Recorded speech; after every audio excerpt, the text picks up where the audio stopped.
Hello guys, welcome back to Owl003. Please like, subscribe, share the content, and please buy me a coffee at buymeacoffee.com and the hyperlink if you want to support the channel. So today, some people have been reaching out to me. Well, recently somebody reached out to me asking if I could walk them through stage 4. And um, I see a lot of remote viewers who like take a course 1 to 3 or or whatever, but they may not get to stage 4 or they don't really understand it or whatever. So this is by no means a big uh, whole stage 4 teaching. I'm just going to kind of give you guys a little crash course on some tips in your standard stage 4 CRV, how I approach this. Okay.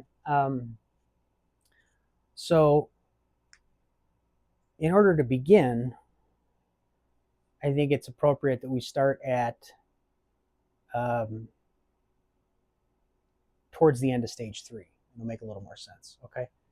So let's say we're just for an example's sake, let's say this is the pyramids of Giza. Okay. Let's say that's for example's sake. Let's say I'm blind to the target. I'm doing stage 3. I'm moving around. Um, I'm getting all these, angled, white. So one thing that's important with stage 4, for one, is in CRV, every brick is built upon another. Okay, every step. So when you're in stage 3 and let's say you've already sketched quite a bit, you've got you've got this, you've kicked out maybe, I don't know, however many sketches, 10 sketches or whatever, where you felt like you've got a dimensional appreciation of the target, kind of just a vague idea like what you're kind of dealing with, and you've kind of burrowed that out. Along the way, you'll get AOLs, you'll get buildings, whatever, in your AOL column. But what will happen is once you've kind of built this out, you want to, especially in the beginning, you want to make sure you really, the more you sketch, the more solid your stage 4 is going to be when you get there. But what will happen is maybe not initially, but as time goes on, you'll go to AOL like old culture. Okay, let's say that's what you're, and you kind of, this kind of feels a little different. You still dump it, you still put it down, because if it's relative, it'll come back around anyway. But at this point, you're getting a shift. You're kind of sensing like, gosh, I don't quite want to throw this away. It feels slightly different. But that's a good indication. You're moving it. You kind of feel a draw of being pulled into the target, being pulled into that next phase. And the longer you do this, the more noticeable it is. Like you'll start sketching, you'll be like, something just changed. I'm in stage 4 now. So that's where I would start with. Okay. So now you find it appropriate to move on to your stage 4 matrix. Stage 2, dimensionals, AI, EI, tangibles, intangibles, AOL, signal. So you get your stage 2 impressions, your dimensionals, your AI, anything that you feel pertains to the target, your EI, which is any feelings from the life that may be at the target, tangible objects, intangible ideas, just anything relating to the target, okay, that's intangible. Your AOL, which would be basically it's just like noise. And then you get your aerial signal, you get, it's like this, it has this similar trait. So anyway, what will often happen is this is a very different kind of a gear shift if you just go basically from pure sketching to a matrix. Okay, it's almost like night and day. So what will happen is you're kind of, the idea is you're going from left to right because you're building out this aperture. So you're going, it's pyramids. You're getting brown, sandy, dusty, warm, and then you can kind of, you could, as these may kind of come in as a clump together, or you can go angled, narrow, and then you can kind of check in with yourself as far as your feelings about, maybe it's boring, who cares, whatever. Now, there may not even be people at the target, okay, at the time. So once you kind of get to this point, if something pops in as an EI relates to somebody else in that moment, go ahead and put it down. But if not, because this is much higher level quantitative data, this is what you're kind of, in a bigger target, this is kind of where you're looking typically, depending on what's going on. So the idea is you're working from left to right. Okay, so you're building out this aperture. Now, what will happen is if people jump into this column and they start probing, they may not be there yet. The aperture may not be open enough in order for you to pull these tangibles out. So you could do a couple of things. You can just put your pen in the column. If a tangible jumps out, after a second, go ahead and write it down. But what I often do, especially my first page of my matrix, I may dump some of this stuff off, and I will go right back into sketching, okay? And what that does, now in stage 4 in standard CRV, there's no lines, and you have what's called a jump sheet. So you could sketch right here in your matrix, or you can make an indication of, let's say this is page 4, C4A. And then you could pull another sheet after this, make it 4A, draw out a big sketch. But quite often what I'll do is, I will just start sketching, and no matter what happens, like I could draw, what may happen is I may draw a person who's kneeling down, but you just get like a sense of religious, like just pops out. Okay, religious is an intangible concept, all right? And go to the next page. I keep what's nice about the sketches, especially with CRV, the kinesthetics, especially at this phase in the game, you're still teasing out data via your sketches in your matrix, okay? So how I perceive, and I may have like a signal, like a mosque or something, or a AOL signal, and I'll sit that down, and just like I would an AOL. But what'll happen is keeping those sketches going, and also don't be so critical of yourself. It doesn't have to be a something. I could go like this, pyramid. You know what I mean? Just doing this drops that data out sometimes. So you don't necessarily worry about, I got to draw. Sometimes I draw something and it's conceptual, or it doesn't really mean anything, but the sketch itself, but it dropped out data in my matrix, okay? So you do this, you move on to your next page. Again, you kind of, at this point, you've already established these. You kind of just poke around. Once you've got into a page or two, it's kind of like stepping into the tub, okay? You're getting acclimated to this stage. So I don't make it, for me personally, I try not to make it such a hard shift between stage 3 and stage 4. I try and bring 3 into it, and I keep the kinesthetics moving, okay? Until, most of this process, guys, is just letting your hands sketch what it wants to. So you do this, you follow this process for at least a couple pages, okay? And as you do this and you practice this, now this takes practice, guys. Nobody's just gonna, you're gonna have luck in the beginning, but it's just like anything else. You got to refine it. You got to get used to it. You got to get used to the feelings of how the impressions come across. So as you're doing this, you'll go through the follow pages, drop out tangibles, whatever, and you'll continue to sketch or do a jump sheet and go to another page. But at some point, you'll have a stage 4.5, okay?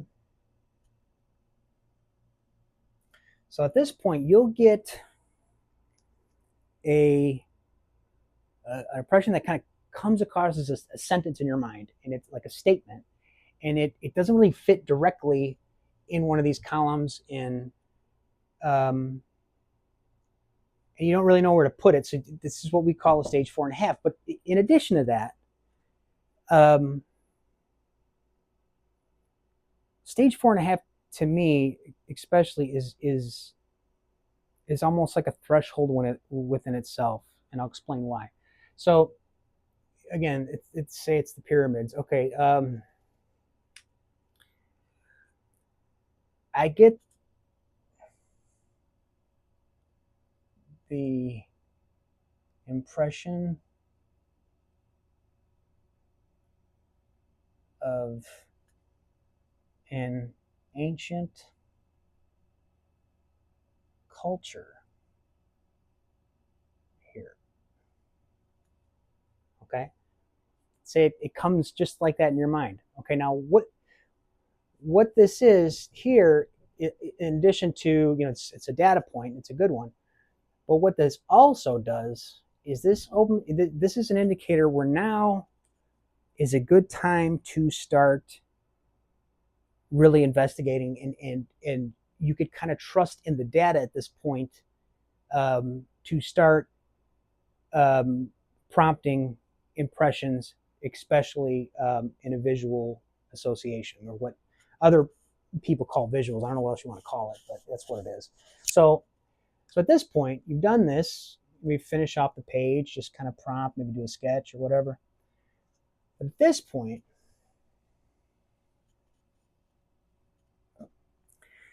you've established the dimensional aspect. You've established some intangible concepts of the target. You're starting to kind of get a rounded out aspect of the target. You're not really putting pieces together, but you're collecting. And it's giving you, it's helping you round out what's actually here. So at this point, you've got buildings, you've got whatever, stones or something in your tangibles, but at this point, you could basically queue up yourself and say, this is one we use a lot. Show me, this isn't the only one, but it's one prompt, or movement exercise, whatever you want to call it. What is most noteworthy here?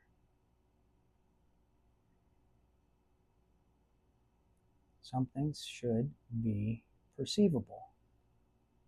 And then once you've written this down,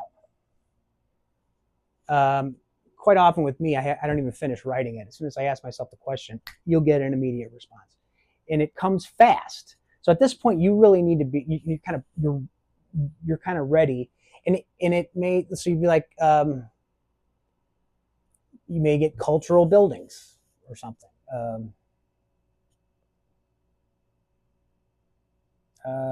Cultural structure or something, or structures.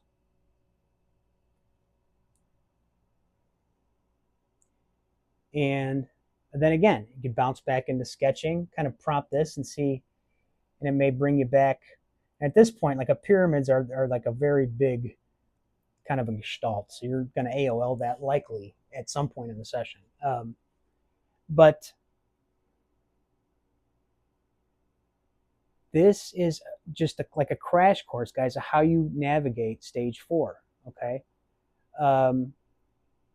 Then you get some off the wall concepts, you may want to pull out for stage 5. That's another thing. But so stage 4, the biggest struggle for most remote viewers here, I think, is it's such a shift, because you're going from this really right brain processes of just just this kinesthetic aspect um, to more of an analytic, analytical. But again, you're not really putting anything together. I don't really put any of my data together until after my paper session. I go to whiteboard. So again, you follow this, and then once this matrix kind of dries out, you can get a little bit more out of clay, and you basically follow a very similar process. But sticking with stage 4, it's all about really knowing where you're at, being familiar with the data, keeping the kinesthetic motor running, and you want to be in pursuit of this. You want to keep opening this aperture. And if you kind of like stall out or sit around, or it may start closing up on you. So you want to kind of keep it moving. And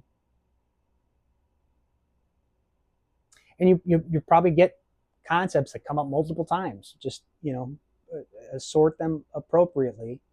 And the more pages of stage 4 you do, the more refined the data gets. So no matter how you slice it, guys, this is all just a filtering process of non-local data. I don't care what method you use. If you spend 20 minutes on a session and I spend 2 hours, it's very likely I'm going to bring a lot more data back. Very likely. So a lot of people like to overcomplicate this. It's not that overcomplicated. It's not that complicated, really. So hopefully this is helpful to you. Again, go ahead and pick up when you jump into stage 4. Once you've shifted into that, drop down your low-level data, and then keep the sketches moving. And I promise you, most of the time, if you just sketch, keep the sketching moving, that's going to help drop this stuff out. Okay, drop your intangible concepts out, your tangibles. Also, when you go to tangible, you could literally reach your hand out. It may help prompt you get some of that. But again, at this point, you're just grabbing that first thing that comes out once you prompt your subconscious, and you'll get something very quickly. It'll come in like a picture or a visual, or it may come in a feeling, depending on what's there, how you interpret the data. But again, that comes down to you getting familiar with how things come in for you. And getting used to that, passing the ball back between the subconscious and the conscious mind. So again, viewers are really anxious to get to this aspect of it. And to me, the most successful way to do that is, just take your time. What's the rush? Don't force it. The paper is like 2 cents a sheet. So, and sometimes you may need to build out a target more before you get to this data. Okay. Again, data or targets imagine an apple tree, okay, with apples. All the apples are the data points. Okay, if you've got a target that's super interesting and it's got a lot of action, dynamic stuff, you go up to that tree, you shake it a little bit, tons of apples are going to fall down. But if you have a very dry, stationary, stagnant, non-entropy type of target, there maybe only be a few apples up there. So it may take longer to get them down. So you just kind of wait. You just keep kind of teasing it out. And again, some targets just boom, explode open, and others you really got to tease it. So hopefully that's helpful to you with stage 4. And so like I said, a big part of this, keep the sketches going. It's visually important. And you could start, once you do your stage 4.5, you could do other prompts too, like like you've done in stage 3. Put me over the primary aspect of the target, or show me put me in the optimal position of this to express this target. However you want to do,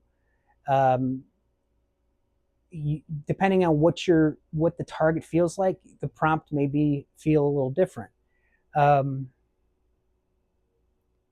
But you get acclimated to work in this process, and it's very natural. So, like I said, try not to overcomplicate it. Please like, subscribe, and share the content. I got a mystery target coming. I'm actually working on it, but I've got like 5 parts to it, and it's big, and plus my house is up in arms because of the hurricane damage that I got. So anyway, please like, subscribe, and share the content. Please buy me a coffee if you want to share the content, and I hope this is helpful to you. If you have any questions, please put them in the comments, and I'll respond. And thank you for your support. I'll catch you next time.